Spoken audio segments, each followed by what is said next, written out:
Hi hello నమస్తే welcome to Suman TV. నేను మీ శంకర్. ఈరోజు మనం నల్గొండలో ఉన్నాం. Nalgonda municipal corporation BRS party 19వ డివిజన్ కార్పొరేషన్ అభ్యర్థిగా ఈరోజు బరిలో నిలబడ్డటువంటి వ్యక్తి వింజమూరు లక్ష్మణ్ గారు మనతోటి ఉన్నారు.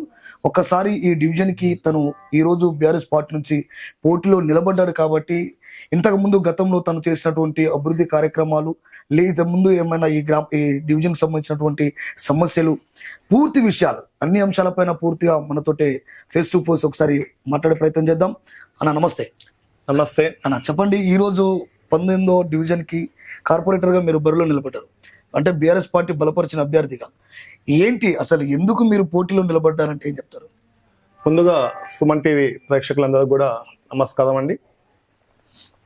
నేను ప్రధానంగా కాలనీ సమస్యలు చాలా ఎక్కువగా ఉన్నాయి. గత 5 సంవత్సరాలు చూసుకున్నట్టయితే కాలనీలో ఎలాంటి డెవలప్మెంట్ లేదండి. కాలనీలో ఎక్కడ అంటే కాలనీ పెరుగుతూ పోతున్న కొద్దీ దొంగల భయం చాలా ఎక్కువ అయిపోయింది. ఎందుకంటే ఒకసారి లాస్ట్కి వచ్చేసిన ఇండ్లు ఎక్కడి నుంచి వస్తుందో ఎట్లా వస్తుందో అనేది అంటే మనకు కాలనీకి వచ్చేసి ఒకటి హైవే, నేషనల్ హైవే ఒకటి ఉంది, రహదారి ఒకటి, రైల్వే స్టేషన్ ఉంది. ఈ రెండుకి మధ్యలో ఉంది 19వ డివిజన్. ఈ రెండింటికి మధ్యలో ఉండి మొత్తము అడవి లెక్క ఉండడం వల్ల దొంగల బెడ్ అనేది ఎక్కువైపోయింది. దీనికి సరి అయిన సీసీ కెమెరాలు కానీ సరి అయిన సెక్యూరిటీ కానీ ఏది కూడా గత ప్రభుత్వంలో ఉన్న వారు ఎవరు కూడా దీన్ని పట్టించుకోకపోవడంతో ఈ బెడ్ అనేది ఎక్కువైపోయింది. దీన్ని సమూలంగా ఈ సమస్యని తీసేయడం కోసం దీనికోసం అని ప్రత్యేకంగా నాకంటూ ఒక ఎజెండా ఉంది. నేను గెలిచిన తర్వాత ఫస్ట్ ఎజెండా దొంగల నుంచి కాలనీని కాపాడటమే నా ఎజెండా. అంటే మొదటి మేజర్ సమస్య అది అన్నారు. మేజర్ అంటే అది ఒకే సమస్య ఉందా, ఇంకేమైనా సమస్యలు మీ దృష్టికి వచ్చినాయి? చాలా ఉన్నాయండి. మా వార్డులో రేషన్ షాప్ అంటూ ఒకటి 19వ డివిజన్కి లేదండి. మేము పక్క డివిజన్కి వెళ్ళి తీసుకొచ్చుకునే పరిస్థితిలో ఉన్నాం. అంటే ఇప్పటి వరకు మీ కాడ రేషన్ సంబంధించిన షాప్ అది 18వ వార్డులో ఉంది. 19వ వార్డుకు లేదు.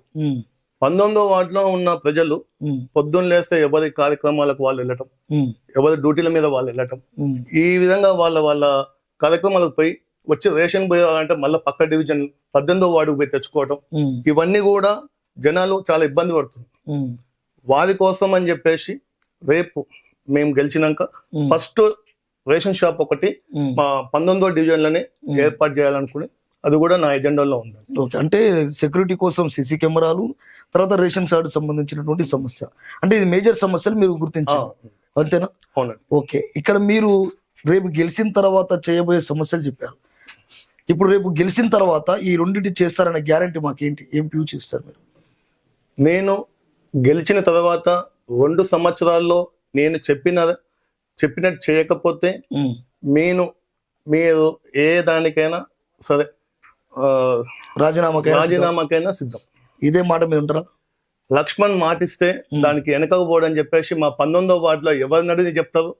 ఎందుకంటే మా 19వ వార్డు ప్రజలు నన్ను ఏ మాట కోసం అయితే ఈ రోజు నన్ను లక్ష్మణ్ అన్న రావాలి అన్న కోసం అని ఎంతమంది అయితే ఎదురు చూస్తుందో వాళ్ళందరికీ తెలుసు లక్ష్మణ్ మాటిస్తే ఆ మాట మీద నిలబడుతున్నారు. అంటే ఎందుకని లక్ష్మణ్ మాటిస్తే తప్పడు, లక్ష్మణ్కే ఓటేయాలని మీరు అంత బలంగా చెప్తున్నారంటే, అంటే ఈ వార్డులో మీరు ఎలాంటి సేవలు చేసింది మరి? మీరు ఈ వార్డులో మామూలుగా కాలం చేసిన వారు కానీ, లేకపోతే చదువులకు కొద్దిగా ఆర్థికంగా ఇబ్బంది ఉన్న వారికి కానీ, లేనట్టయితే యువత ఏదన్నా షాప్, ఎందుకంటే నేను బిజినెస్ లో 4 బ్రాంచులు ఉన్నాయి.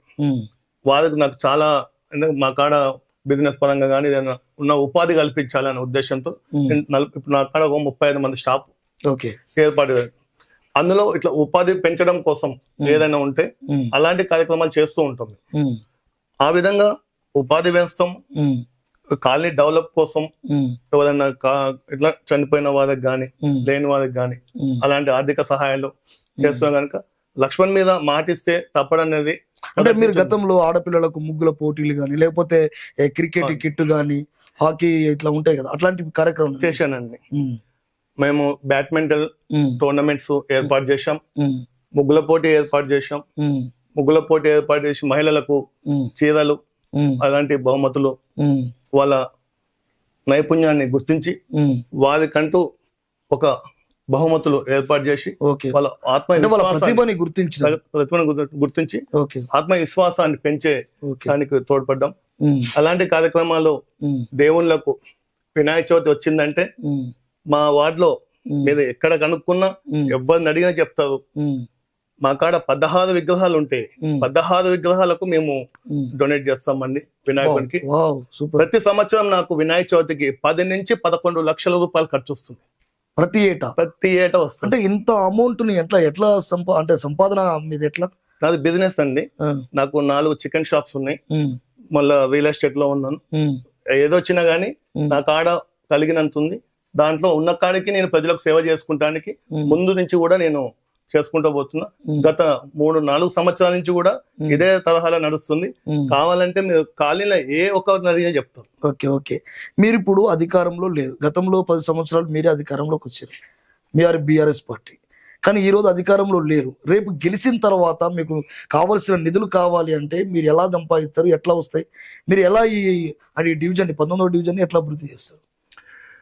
మనం చూసుకున్నట్టయితే ఈరోజు నల్గొండలో ఉమ్, మా 19వ డివిజన్లో ఈ సీసీ రోడ్లు ఇవన్నీ కూడా గత బీఆర్ఎస్ పార్టీ హయాంలోనే శాంక్షన్ అయినాయి. ఉమ్, జీవో నెంబర్తో సహా ఉన్నాయి. ఉమ్, ఆ రోజు మన చనిపోయిన సోదరుడైన జనార్దన్ రావు గారు ఉమ్, ప్రతి కాడ రోడ్లని ఎస్టిమేషన్ వేయించి ఉమ్, దానికి సంబంధించిన శాంక్షన్ కూడా అన్ని చేయించారు. ఉమ్, కాలం క్రమేగా ఆయన కాలం చేశారు. ఉమ్, ఆ తర్వాత కాంగ్రెస్ గవర్నమెంట్ వచ్చాక ఉమ్, అవే రోడ్లని, ఆ శాంక్షన్ అయిన రోడ్లని మళ్ళా వారు చేయడం జరిగింది. ఉమ్, అవి కూడా మన పానగల్లు ఉదయ సముద్రానికి ఉమ్, ఆ బీఆర్ఎస్ గవర్నమెంట్ లో ఉన్నప్పుడు ఒక 110 కోట్ల రూపాయలు పర్యాటక కేంద్రం కింద శాంక్షన్ చేశారు. ఉమ్, ఆ నిధులు మున్సిపాలిటీలో ఉన్నాయి. ఉమ్, ఆ నిధులతోటే ఈ రోడ్లని డెవలప్ చేశారు. ఉమ్, మరి అదే విధంగా మా నల్లగొండ పట్టణంలో కానీ ఎక్కడ చూసినా గానీ కుక్కలు చాలా ఉమ్, పెద్ద ఎక్కువ ఉంది. అందులో మా 19వ వార్డులో ఉమ్, అది ఇంకా తీవ్రంగా ఉంది. ఉమ్, ఏ గల్లీలో చూసినా ఉమ్, ఎక్కడ చూసినా కుప్పలు ఉమ్, కుక్కలు. కుక్క కలిస్తే ఎంత డేంజరో, అవును. కుక్క బండెమ్మడి పోయి ఆ వ్యక్తిని పడేస్తే అదే కుటుంబానికి అంతకంటే ఎక్కువ ప్రమాదం. అవును. ఎందుకంటే అతను ఆర్థికంగా ఉపాధి ఉపాధి కోల్పోతాడు. ఎస్, ఎస్, మెడిసిన్, హాస్పిటల్ ఖర్చులు, అవును. ఇవన్నీ కూడా ఉమ్, వాటి వల్ల వచ్చే ప్రమాదాలు. ఉమ్, రెండోది, స్కూల్కి వెళ్దామన్న పిల్లలకు ఉమ్, భద్రత లేకుండా పోయింది ఆ కుక్కల వాటికి. ఎందుకంటే మనం టీవీలో రోజు చూస్తున్నాం, న్యూస్ ఛానల్స్ కానీ పేపర్లో కానీ మనం బయట కానీ ఎక్కడ చూసినా కానీ ఈ కుక్కలు ఎట్లా ఉన్నాయంటే ఓ పిచ్చెక్కిన లెక్క ఒకటే పిల్లల మీద పడి పీకటం, ఉమ్, పిచ్చెక్కి ఒకటేసారి 15-20 మందిని కలవటం, ఉమ్, ఇవి చాలా ఎక్కువగా ఉన్నాయి. ఉమ్, మా 19వ డివిజన్ లో కూడా చాలా ఎక్కువగా ఉన్నాయి ఈ కుక్కల మీద. ఉమ్, దీనికి నిర్మూలన చేయాలి, లేదా ఈ కుక్కల్ని ఇక్కడి తీసి వీటికి ఎక్కడన్నా కేర్ సెంటర్స్ కానీ ఏదైనా ఏర్పాటు చేసే ఆలోచన కూడా ఉమ్, నా దృష్టిలో ఉంది. ఎందుకంటే ఈ కుక్కలు అనేది ఎంత ప్రమాదకరం చెప్పాను ఇప్పుడు. అవును. వీటిని మనం ఏదో రకంగా తీయకపోతే ఉమ్, వీటి సంఖ్య ఇంకా మరింత పెరిగి ఓకే, ఇంకా చాలా ప్రమాదానికి దారితీసేది. ఓకే, దానివల్ల మరి అట్లాగే మా కాలనీలో మాకు శ్మశాన వాటిక ఒకటి ఉంది. అరే, ఓకే, ఇది ఎలా ఉంటుంది అంటే శ్మశాన వాటిక ఉమ్, మా కాలనీ సంటల నుంచి వెళ్తుంటుంది. ఉమ్, ఏదన్నా ఫంక్షన్ చేసుకుందామన్నా, ఉమ్, లేదు ఏదన్నా ఇంటి ముందల కార్యం చేసుకుంటున్నా కానీ ఉమ్, అవి వాటి అన్నిటికి కూడా డిస్టర్బెన్స్. ఉమ్, ఉమ్, రెండోది, ఈ కాల్స్తున్న శవానికి కాలుస్తున్న వాసన ఏదైతుందో ఉమ్, ఈ చుట్టుపక్కల ఉన్న ఇండ్లు కూడా స్ప్రెడ్ అయిపోతుంది. స్ప్రెడ్ అయిపోతుంది. ఓకే, ఓకే, దాంతో దుర్గంధం వస్తుంది. అవును. ఆ కుక్కలు సగం కాలిన శవంలోంచి వాటి బాడీ పార్ట్స్ బీక్కొని బో. వచ్చేసి ఆ ఇండ్ల ముందల పెట్టేసి అలాంటి సంఘటనలు జరిగినాయి. ఉమ్, ఉమ్, జరిగినాయి. వాటిని మేము పోలీస్ వాళ్ళ దృష్టికి తీసుకెళ్ళాము, అక్కడ దానికి సంబంధించిన డిపార్ట్మెంట్ దృష్టికి తీసుకెళ్ళాము. ఉమ్, ఇవన్నీ కూడా మాకు చాలా ప్రమాదకరంగా మారే అవకాశం ఉంది. ఓకే, కనుక దీనికి ఎలక్ట్రికల్ గా దాన్ని మనిషిని ఇప్పుడు ఖననం చేసే పరికరాలు చాలా వచ్చాయి. ఉమ్, దానికోసం నేను మున్సిపాలిటీ నుంచి కొట్లాడి దాన్ని ఏర్పాటు చేసే దిశగా ఇది కూడా మా ప్రధాన ఎజెండా అండి. Okay, okay, right. లక్ష్మణ్ గారు, ఫైనల్ గా చెప్పండి, మొత్తం మీ ఓటర్స్ ఎంతమంది? మనకి ఈ 19వ డివిజన్ ఉమ్, ఇప్పుడు డాన్స్ స్కూల్లో 5 బూతులుగా విభజించాలండి. ఉమ్, ఈ 5 బూతులు కలిపి మొత్తము 3363. 63 మొత్తం. 3. అంటే ఎంత మెజార్టీ వస్తుంది అనుకుంటున్నారు? ఇప్పుడు మన నాకు తెలిసిన సమాచారం బట్టి సర్వేలు చేపించిన వాళ్ళ సమాచారాన్ని బట్టి, ఓకే, ఎందుకంటే ఏ పార్టీ అయినా ప్రధానంగా చూసుకునేది ఏంటంటే ఒక టికెట్ ఇస్తున్నాము, ఒక బీఫామ్ ఇస్తున్నామంటే అతనికి ఏముంది, అతను ఏం చేశాడు, అతను ఏ రకంగా గెలవగలుగుతాడు. అంటే మనం ఈ రోజు ఎలక్షన్స్ ఎక్కడ చూసుకున్నా సమీకరణాలు ఎవరి ఏంది అని చూసుకునే బీఫామ్ ఇస్తాం.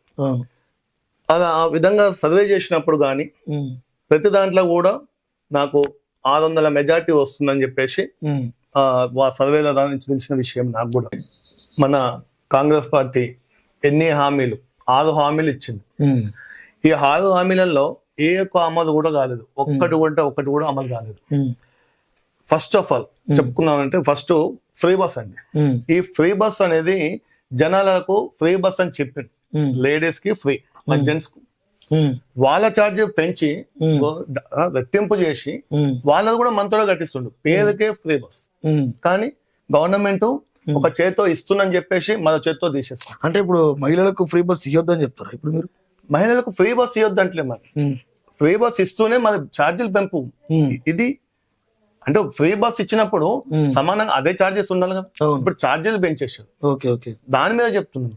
మహిళలకు ఫ్రీ బస్ ఇవ్వాలి, కానీ ఛార్జీలు పెంచింది ఇక్కడ పురుషుల నుంచి లాగుతా మహిళలకు ఫ్రీ బస్ అని చెప్తా ఉన్నాడు. ఇక్కడ ఫ్రీ బస్ చేయబట్టే ఎంత మంది ఆటో కార్మికులకు ఉపాధి కోల్పోయింది. అవును అవును, మనం ఇక్కడ ఫ్రీ బస్ ఇవ్వడం వల్ల ఉపాధి కోల్పోయారు, అది వాళ్ళ పరిస్థితి. ఇక అదే విధంగా చూస్తే రైతుల పరిస్థితి. ఇప్పుడు రైతు బంధు లేదు. అవును, అదే చూసుకుంటే యూరియా కోసం, ఇప్పుడు యూరియా సకాలంలో ఇస్తేనే కదా పంటలు పండేది. ఆ యూరియా కోసమే 10 రోజులు చెప్పుల లైన్ పెట్టి కూర్చుంటారు. అది మెసేజ్ ఇది మన ఇప్పుడు యాప్ పెట్టామంటారు. ఇప్పుడు రైతులు అంటేనే పొలాల కాడ ఉండేవాళ్ళు, ఈ పెద్ద పెద్ద ఫోన్లు మెసేజ్లు చూసుకునేది.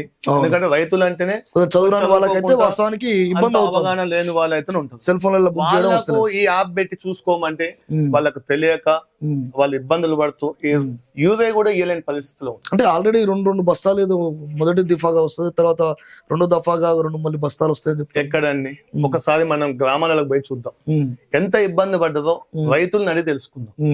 వాళ్ళు చెప్తేనే కదా మాకు ఇంత ఇబ్బంది అవుతుంది గవర్నమెంట్ లో. అదే విధంగా ఈ మహిళలకు స్టూడెంట్స్ కి స్కూటీలు ఇస్తున్నారు.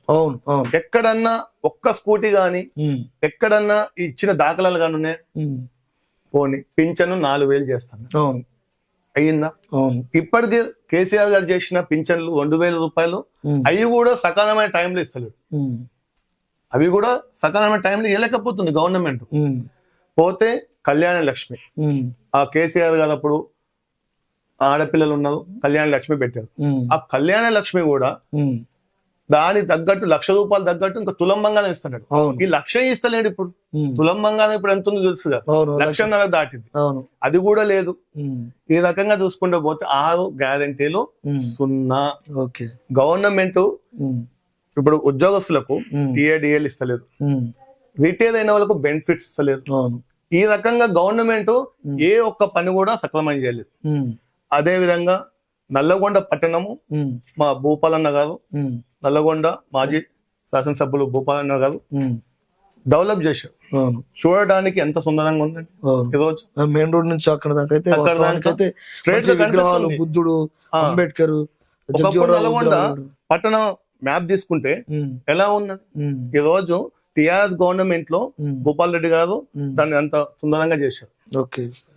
ఇట్లా ఈ విధంగా నల్లగొండ పట్టణమే కాదు, తెలంగాణ మొత్తం కూడా కేసీఆర్ గారు కన్న బిడ్డ లెక్క చూసుకుంది.